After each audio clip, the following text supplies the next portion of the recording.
the 60th anniversary tomorrow, John F. Kennedy assassination. I've had a lot of different people on, Roger, on this topic. You've written a book on it, a New York Times best-selling book, The Man Who Killed Kennedy, The Case Against LBJ.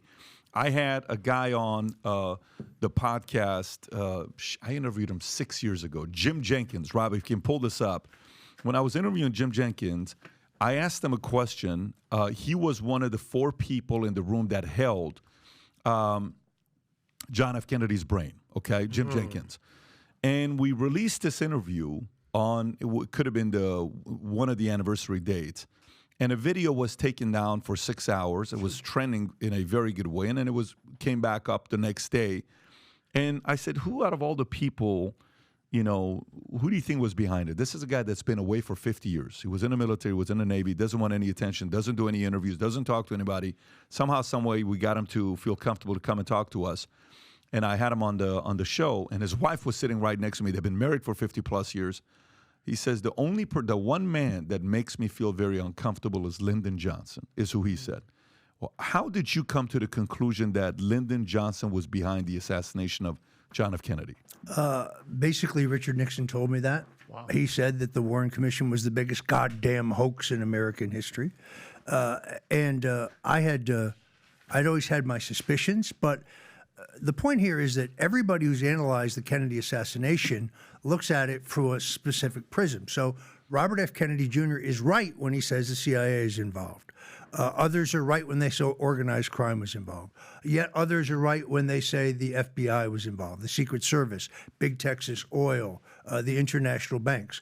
But Lyndon Johnson is the linchpin. He is the nexus to all of those institutions and individuals, and he is the man who has the most acute interest. Lyndon Johnson is under federal investigation in the Bobby Baker scandal and the Billy Sal Estes scandal.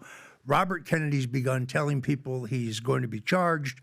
John Kennedy tells Evelyn Lincoln, his personal secretary, on his way to Dallas on the plane, Johnson is being dropped from the ticket. Johnson is a man staring into the abyss. He knows he is going to prison. Drew Pearson, the most influential columnist of the day, already has a column in the can for that Sunday, the day after Kennedy's supposed to be in Dallas, nailing Johnson for taking a bribe for a General Dynamics defense appropriation. So Johnson has motive, means, and opportunity. He's the man who insists that Kennedy go to Dallas to bind up the wounds between the progressive and bourbon wings of the Democratic Party. He goes to Kennedy's hotel room the night before and tries to change the motorcade seating to put his hated enemy, Senator Ralph Yarborough, in the death car with Kennedy and move his former administrative assistant, Governor John Connally, to the vice presidential car. Kennedy says, no, that defeats the whole purpose of why I'm here. I need to be seen with Connally, the head of the more conservative wing of the party. And in my book, I prove, using eyewitness evidence, fingerprint evidence, and deep Texas politics, that Johnson and all these other entities, each of whom has their own motive, the CIA about the anger over the Bay of Pigs failure, the anger over Kennedy's secret deal to remove our missiles from Turkey and Italy in the Cuban Missile Crisis, Big Oil over the repeal of the oil depletion allowance, organized crime who feels double-crossed by JFK because they financed his election and they broke arms for him in Chicago and in Texas in 1960, in which he wins a razor-thin victory. So everybody has their own individual interest. The banks, because Kennedy's demanding a silver-backed dollar. They don't want to go there. But Johnson has a unique relationship with each one of them, and I actually prove that among the fingerprints found on the cardboard boxes in the crow's nest is the fingerprint for a man named Malcolm Mack Wallace, who was convicted in 1951 of murder. That's how we have his fingerprints. Wow. He murdered a man named Douglas Kinzer, who was in a love trial with Johnson's sister and who was trying to blackmail Lyndon Johnson. He was represented at trial by Johnson's personal attorney, John Cofer, and he's the only man in the history of Texas to be convicted of murder and get a suspended sentence, whereupon he then goes to work at Temco, a defense contractor owned by D.H. Byrd, one of the financiers of Johnson's career, and the owner of the Texas School Book Depository building. So when I asked Nixon point blank after a couple cocktails, because Nixon was very buttoned down, it was very hard to get him to talk, retrospectively about anything. He was very forward-looking. Until 9:30. Until he had a couple of silver bullets, as he would call them. Yes. He had a couple martinis, and then he got loquacious. And I said to him, so, Mr. President, let me ask you a question. Who really killed John Kennedy? He kind of stared into his martini, and he shuddered, and he said, well, Dallas. I said, I'm sorry, sir, I don't understand. He said, let me put it to you another way. Lyndon and I both wanted to be president. The difference was I wasn't willing to kill for it. Wow. There it is. He laid it right out. And that was really my inspiration. It took me 5 years to write this book, but that was really my inspiration for writing the book. So when Robert Kennedy says the CIA did it, he's not wrong. When Sam Giancana's daughter writes a terrific book that says that the mob did it, she's not wrong. I mean, everybody has their own interest, but Johnson has a unique relationship with each. Tom, where are you at with this when you hear this? Because I know you put a lot of time into this, not at the levels of Roger. So I landed where Roger landed because I look at the immediacy of impact. I look at people say 24 hours. I don't think it was 24 hours. I think it was 84 hours. Lyndon Johnson was basically allowing the military-industrial complex to do what they wanted, which was to get more federal money to replenish arms, and they were going to use up those arms in Vietnam. So it's literally, that's correct, right? It's like 3.5 days. Yep. 3.5 days. The national period of mourning is not over, and Lyndon Johnson has greenlit the Vietnam War, number one. And number two, he's provided assurances to Allen Dulles of the CIA, who ended up on the Warren Commission. Who Kennedy had just fired. Who Kennedy had just fired because Kennedy gave the famous quote, the CIA needs to be torn in little pieces and scattered to the winds of history.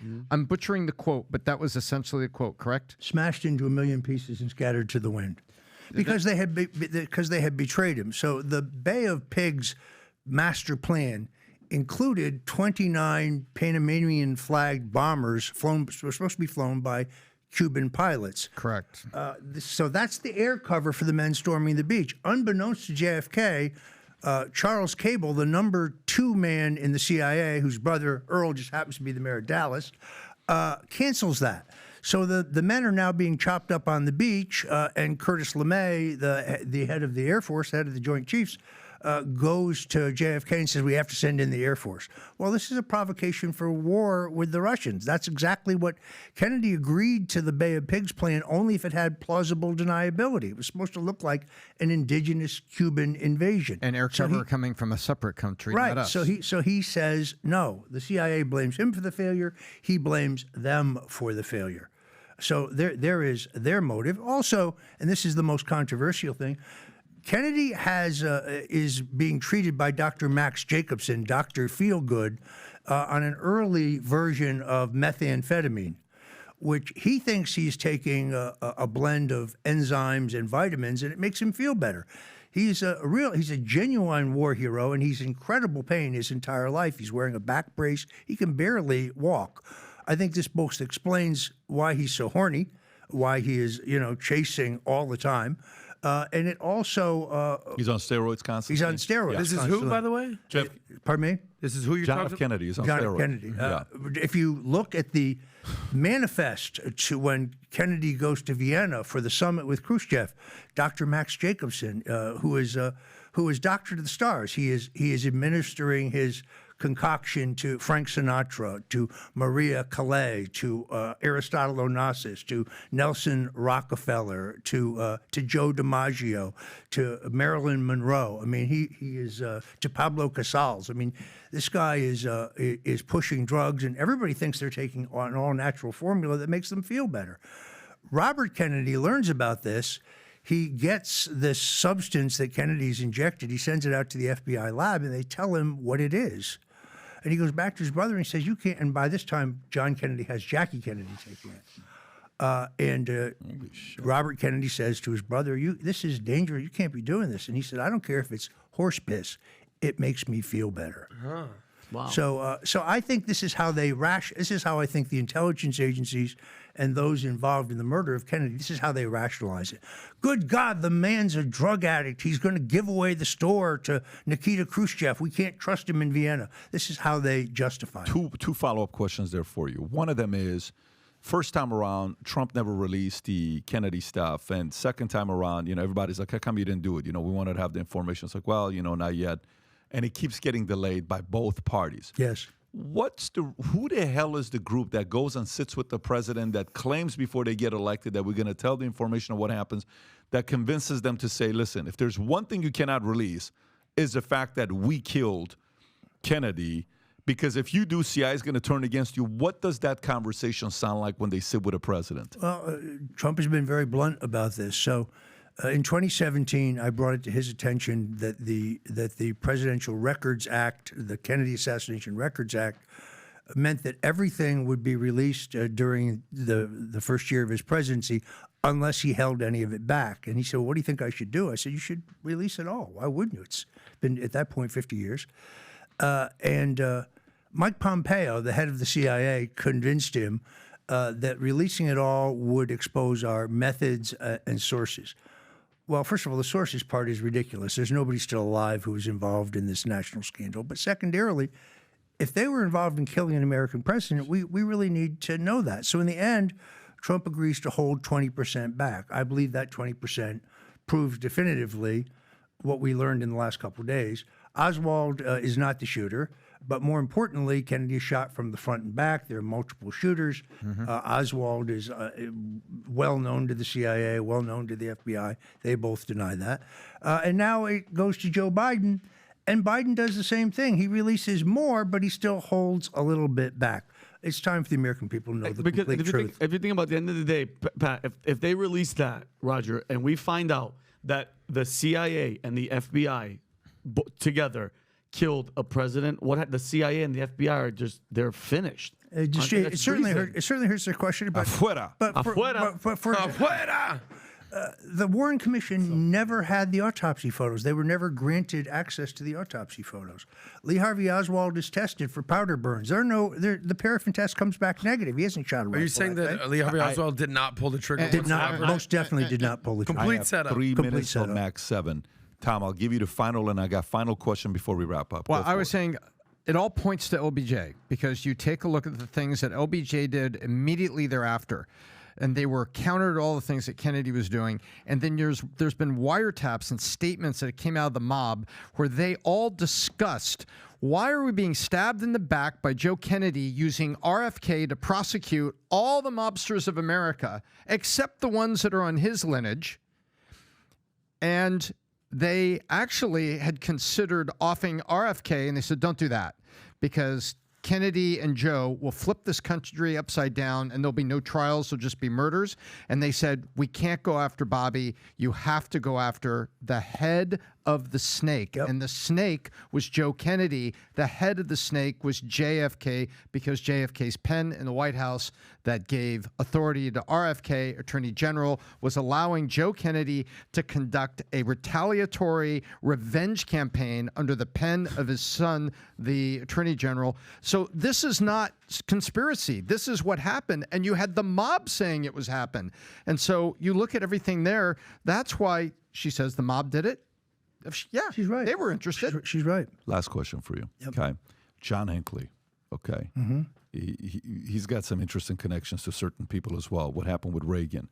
Was that intentional? Was he connected? Was he sent? Is there any theory? You read about this. It's some interesting, his brother, all this stuff. Where do you go with that? If you read my book, The Bush Crime Family, I make my first case that George H.W. Bush is complicit in the assassination attempt on Reagan. Several things about it. First of all, the government has never released any of the final report. Leslie Stahl, then of CBS, and Judy Woodruff, then of NBC, both report a second shooter on a balcony above the entrance to the Hilton Hotel. But when you look at the photos, the news photos, he's been cropped out of the photo. I located the original photo. It's like with JFK, there are too many bullets. They're not all accounted for. Reagan is hit from a upward trajectory, but Hinckley is crouching. There are a lot of questions. Hinckley's father, John Hinckley Sr., is a partner at Zapata Oil in Texas. He is well known to the Bush family. Neil Bush, one of the Bush sons, is supposed to meet with John Hinckley Jr.'s brother for dinner that night. I'm working on a new book to take the old stuff I already have, which is pretty convincing, but add all of the new stuff that I have uncovered. I think at the time, Bush and Secretary of State Alexander Haig were in a struggle over control of foreign policy under the Reagan administration, and this was Bush's move to take control. So if you like this clip and you want to watch another one, click right here. And if you want to watch the entire podcast, click right here.